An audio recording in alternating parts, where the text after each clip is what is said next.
Défaite déchirante aujourd'hui des hockeyeuses canadiennes à Milan. Marie-Philippe Poulin et ses coéquipières n'étaient qu'à 2 minutes, imaginez, d'une médaille d'or face aux Américaines. Mais elles se sont finalement inclinées en prolongation. Yves, on peut dire que ça a été une défaite très douloureuse.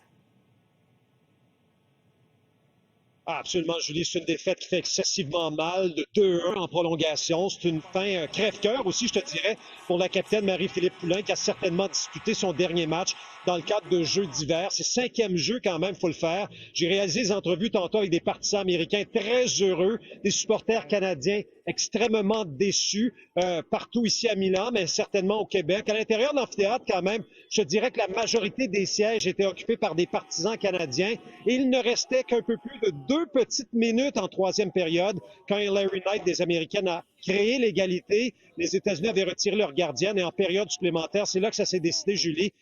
Et puis là, c'est Megan Keller qui a fait la différence en déjouant la gardienne québécoise Anne-Renée Desbiens à l'aide d'une superbe feinte. Je vais te faire entendre des réactions que j'ai obtenues ici à l'extérieur de l'Arena à Milan.